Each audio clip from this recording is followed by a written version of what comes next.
It's not that bad, I think to myself as I pull out my couch and turn it into the bed that I've been sleeping in for the past 6 months. Living in a 2-bedroom apartment with my ex and our child isn't how I imagined my life at the age of 25, but I guess one could say I quite literally made my own bed. At the beginning of this year, I thought I had everything one could ask for. A safe home, a loving partner, a healthy and happy child. It's what millions of people dream of, and I didn't understand why it wasn't enough to sustain my happiness. It turns out I was living someone else's dream. When I looked in the mirror, all I saw was a stranger, a shadow. I began searching for the missing piece, started to look for the root of my misery, and after several months of deep diving into my repressed thoughts, there it was. Like that old book that's been sitting on your bookshelf since forever.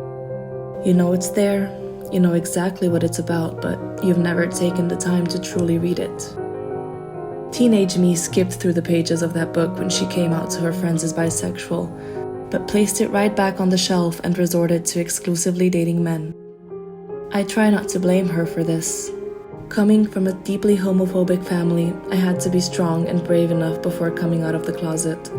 Because when I finally did, I was called all kinds of things from disgusting to weird, to repetitively being told they're deeply ashamed of who I am.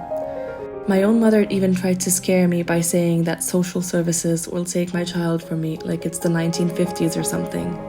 Hearing those harsh words from my own family is something my fragile teenage self probably wouldn't have survived, so she did what she could to keep herself safe and shoved herself into a box because she thought that would protect her peace.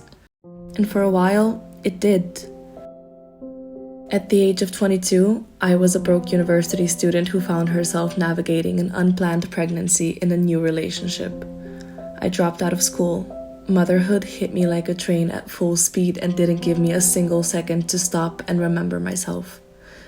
I felt lost and spent the next 3 years slowly isolating myself away from all my dearest friends, investing every last drop of energy into my new family.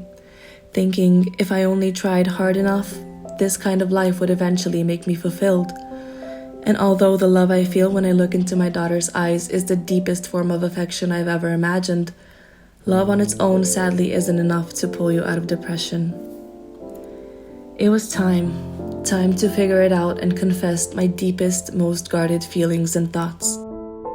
In this fabricated world, I'd only ever want my child to be themselves. A mother who's hiding behind such a lie could never truly set that example. Taking the next step wasn't easy.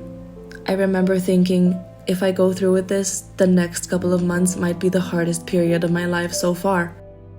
I had to break down my entire identity and figure out which parts of it I was masking. My former partner and I spent 6 months just discussing our future and my questioning sexuality. Some days I felt more lost than ever and even considered settling for an open relationship, knowing full well I'm not the type of person that could pull that off.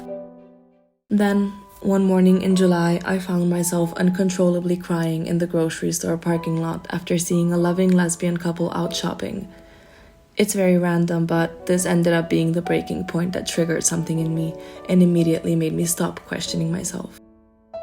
So I went home and I broke off my relationship before even putting the groceries away.